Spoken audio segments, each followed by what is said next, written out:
Bonjour everyone, welcome to another episode of Diecast Showcase.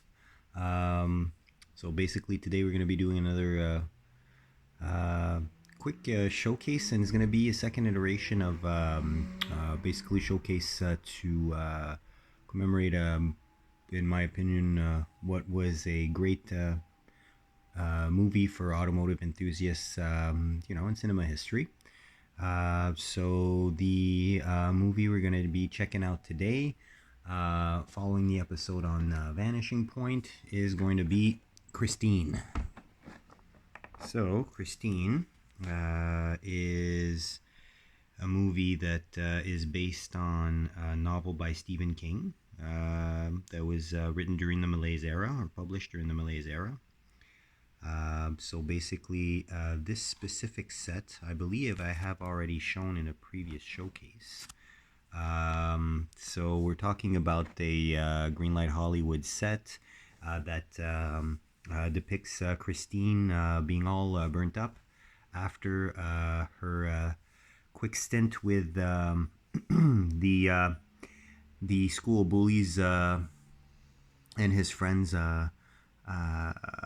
Camaro, basically. So we've got one person that gets blown up in his gas station job, and the one person that gets crushed against the wall by Christine, and another one that basically gets run over after his Camaro is blown to smithereens, his first gen Camaro.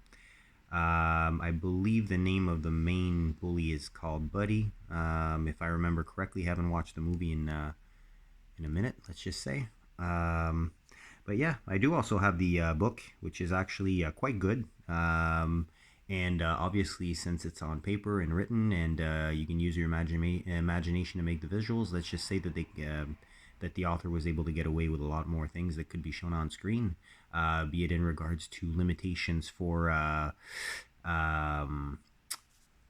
limitations in regards to special effects in the early 80s when the movie was released, or if we're talking about grittiness and maybe not so PG rated scenes that were not replicated in the movie. So basically, in this specific set that I've again believe I've shown one before, we're talking about Christine returning by itself after that night of mayhem I briefly described, after blowing up a gas station, literally cutting a person in half against a wall with its front bumper, as well as running over and destroying another person's car. So there you go. Car's possessed, obviously. And we're kind of going to backtrack if we're talking about the evolution of the car's state throughout the movie. So this is not the final state. I don't unfortunately have a replica of after Christine being crushed into a little cube in a junkyard. They don't make that in 1/64, unfortunately, or any other scale, I believe, for that matter.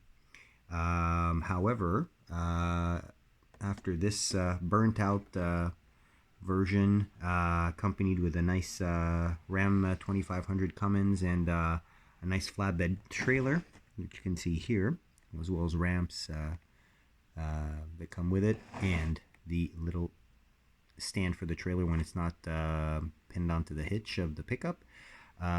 We also have, again from Greenlight Hollywood Collection, the non-destroyed version of Christine.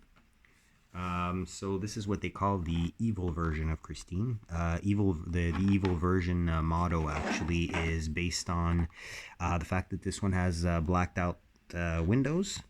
Reason for that is basically Christine is supposed to be a car that is possessed and that drives itself. So to mimic that in the movie, they had basically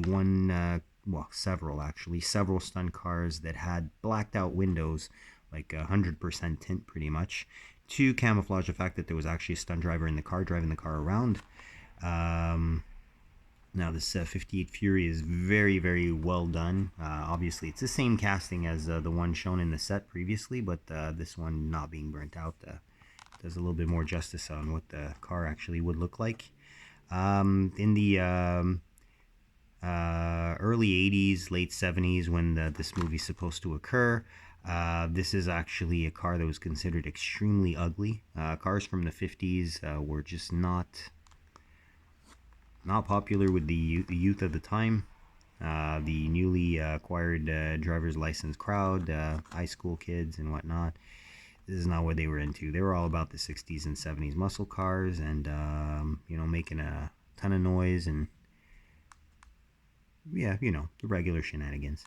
So, yeah, basically you got the two-tone paint, actually three-tone paint technically, with the silver band that goes across and up onto those high-rise wings in the back. White top, white wall tires, the optional hubcaps. They're very well reproduced. Fitment of the bumper is kind of weird in the front, but actually, Greenlight's not the only one to have that problem with this specific type of car. I guess it's kind of hard to actually line up the bumper and make it look seamless because the lines of this car are a little bit awkward, if I'm completely honest. It's definitely not my favorite 58 model car if you compare it to the 58 Chevy Impala example. Hopefully she won't get mad at me for saying this, but 58 Impala looks way better. But nevertheless, this is a great model. It's a movie car. I do not have the other version, the regular version with the clear windows, the one in which the main character's name is Arnie in the movie, or Arnold. He obviously, when he's driving around the car, we want to see him driving around. So there were several cars as well that had the clear windows that were used in several scenes where the car is not self-driving itself. Yeah, basically, the third version of Christine that I do have in my collection is something that is not by Greenlight and something that I did manage to pick up at a hobby store. And I am absolutely thrilled to own this. This model is actually a Johnny Lightning. And it is the actual diorama of when Arnie picks up Christine or sees her for the first time and buys it off the old man at the beginning of, at the fairly early stage of the movie, before the car self-restores itself. So, take a little closer look. We've got the backdrop basically that you can see here, which is the old man's backyard. It comes with two figures. You've got Arnie right here, recognizable with his glasses, and his friend that I absolutely do not remember the name for the life of me right now. But yeah, he's more of a jock and more popular kid, whereas Arnie is just nerdy. So, but really cool, really cool. The car's weathering is really phenomenal and well reproduced if we're talking about what we visually see in the movie, as well as what's actually described in the book. So, very cool setting, the old yard and everything like that. Got a little line of the movie in the movie. Arnie, this thing isn't worth $50. Obviously, currency did not have the same value as it does today. $50 was actually, you'd get probably a couple $100 now for a car that's, just being sent to the scrapyard. And yeah, $50 was pretty much the equivalent of a restoration project. What you'd pay for a restoration project, if I remember correctly, in the movie. I think Arnie probably pays